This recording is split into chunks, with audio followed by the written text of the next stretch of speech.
This is the M3, a micro mini message to encourage, to inspire, and to ponder.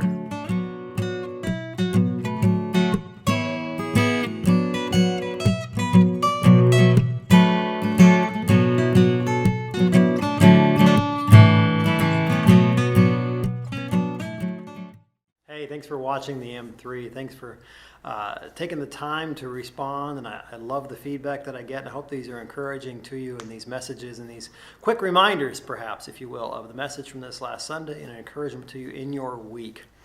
You know, we often describe Christians as followers of Jesus. And we've said, and I've talked before about what is a Christian. Well, a Christian is one who is saved from the penalty of sin, set free from the power of sin, and lives a life of holiness following the example that Jesus gave to us. Jesus gives us, and he is our model for life. And Jesus would say to his disciples, "As the Father has sent me, so I am sending you."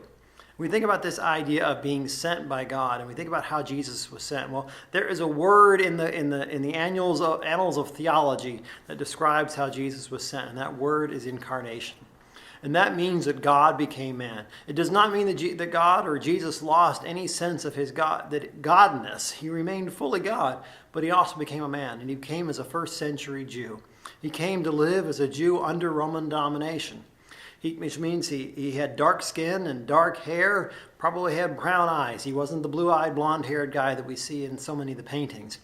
It means that he spoke Greek, he spoke Aramaic. It means he ate the food of a first century Jew. It means he lived and traveled like a first century Jew.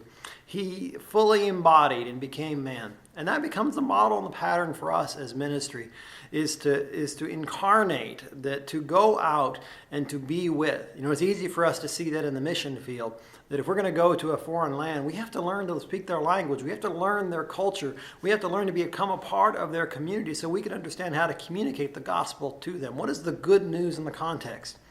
Well, as much as it's true for us when we go to a foreign land, it's also true when we go across the street, to live and to incarnate the body, what it means to be a Christian in that community, in that context.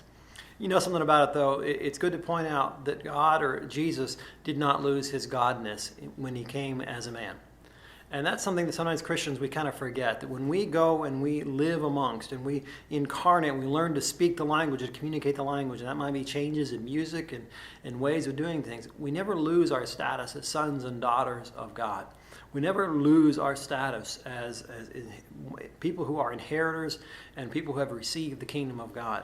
And so we are fully a part of the kingdom of God even as we go and we live amongst. See, that's our challenge to us, to live the incarnation, to live as Christ lived, so that this world might know the good news of Jesus Christ and the promise of reconciliation through the work of Jesus Christ. Have a great week. Thanks for watching, and see you on Sunday.